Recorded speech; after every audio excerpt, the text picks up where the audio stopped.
Hello random person, Sab Nino here, and Hello Kitty. My best friend introduced me to a little show called Hello Kitty Paradise, a show they grew up with, and one that I grew up with secondhand. I didn't grow up with it myself, but I knew family that did. It's a cute show, was perhaps my favorite portrayal of Kitty herself. After watching Paradise, I jokingly went, what if I binge the rest of the shows? Look where I am now. I have officially watched at least a handful of episodes of each show, even completing some of them, with the only one I haven't seen being one that hasn't been dubbed. While binging, there's two things I've noticed. One, this franchise is obsessed with retelling fairy tales. And two, since there's so many shows, some get more attention than others. Everyone knows about Paradise, Super Cute Adventures, and maybe the Adventures of Hello Kitty and Friends. But has anyone heard of Hello Kitty and Friends Let's Learn Together? If you didn't, then I don't blame you. It's impossible to find online legally. It's removed from Amazon Prime, and the only two ways to watch it are via DVD or Internet Archive. The main thing that drew me into this show was the fact that Kitty herself is voiced by Juby Phonics, a YouTuber known for her Vocaloid English covers, along with other music in a similar vein.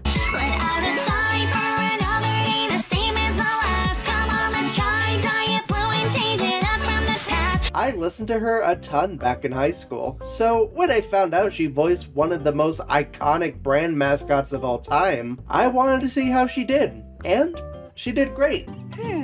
I wonder who they are. I wanted to shout out Sailor Guardian Hope for inspiring this video. I've been watching her stuff lately, and I strive to make niche topic videos similar to hers. Her Stuff Village and Super Style videos in particular inspired me to make this one you see here, so be sure to check her out if you like cute and girly media. Anyway, let's learn together. The first thing I noticed about this show is that it's almost a spiritual successor to shows like Paradise or Growing Up with Hello Kitty. For instance, it starts off with introducing Kitty and Mimi, the two most prominent characters of those shows. Hi, I'm Kitty. And I'm Mimi. The two of us are twins. Plus, it feels like a passing the torch moment, since in the two shows I've mentioned, Kitty and Mimi are the ones learning alongside the viewers at home. But in Let's Learn Together, Kitty is teaching two siblings, Amy and Eric, alongside their friend Harry. Missed opportunity to include Mimi, by the way. She's such an underrated character. The show tackles the typical topics that you'd expect from this kind of show. Going to sleep, outdoor safety, cleaning up your toys, etc. Though sometimes it talks about general topics such as animals, or fun topics like origami. These aren't bad things to be teaching to kids, and for the most part, they try to make it entertaining. But unfortunately, the show can be quite boring in its presentation of these topics. Efforts were made. For instance, the time episode was talked about via a time fairy, and they even bring up sundials, which is a nice touch. Plus, in the brushing our teeth episode, they showcase mouth germs like little creatures. There's even touches that are neat, such as Eric's dream in making up with friends. But for the most part, the way they tackle topics is very straightforward. The characters are doing something, Kitty goes, "You should do this thing." They question why, Kitty explains, they do it, the end. This isn't the format of every episode. The origami episode doesn't go, "You must know origami or everyone will shun you." But for the important topics, this is unfortunately the format of most episodes. It's a little disappointing since Growing Up with Hello Kitty and Paradise does this premise a lot better, cause in those shows, instead of flat out explaining the topics, they showcase them instead via stories and character interactions, which makes them more engaging. And even though I'm not crazy about the surreal aspects of Growing Up,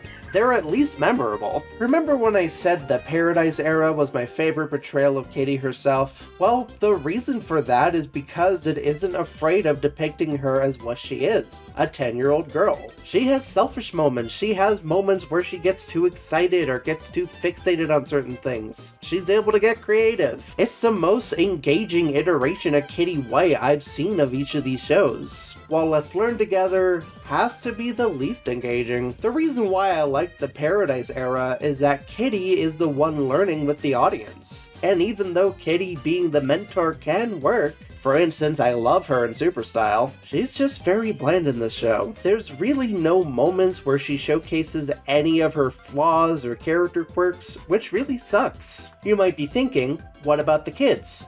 Don't they make up for this? Well, no. They're written pretty blandly too. More of an effort was made, and they're more prone to messing up since they serve the role of Kitty and Mimi and the other shows I mentioned, but if you watch these shows, tell me a key aspect about their characters. I'm pretty sure you can, and that's my issue with this show. It's so cookie cutter in the way it portrays its messages, and doesn't stand out compared to the competition of other shows similar to this. The animation has a similar issue to the stories. It uses rigs, which Hello Kitty shows have done before. For instance, in Super Cute Adventures and The World of Hello Kitty. Though where those shows work, mostly the former, this show sadly doesn't. I like the choppier frame rate to reflect hand-drawn anime, and some aspects even look hand-drawn. But my issue is the facial animation. You might go, no duh, they don't have mouths. But if binging every HK show has taught me anything, that's no excuse. Sure, in the beginning, they gave Kitty a mouth to make her more expressive, which shockingly isn't as cursed as I thought it would be. But even in the shows where they don't give her a mouth, they're capable of showing expressions via her eyes. The best example I've seen of this is Hello Kitty Super Style. She has no mouth, but her face is super expressive and exaggerated when need be. Please watch Super Style, it's on archive. But in this show, it often feels like they have two expressions, eyes open and eyes closed. Occasionally angry and sad. It feels, for a lack of a better term, corporate. One positive thing I could say about this show to wrap things up is the music. The intro and credit music slaps and are honestly the highlights of the show, which is sorta sad.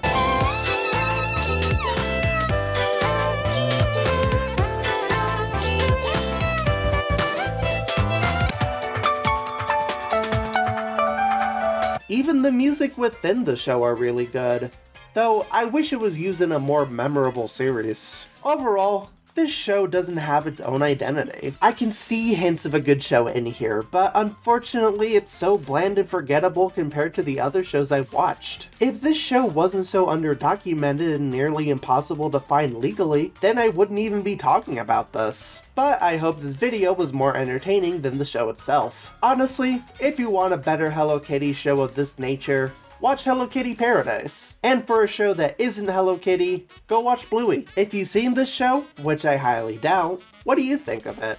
Do you like it, hate it, mixed on it? Comment below. And since I forgot to swear throughout the video, have a good f***ing day, you son of a bitch. And as always, it's all Sab from here.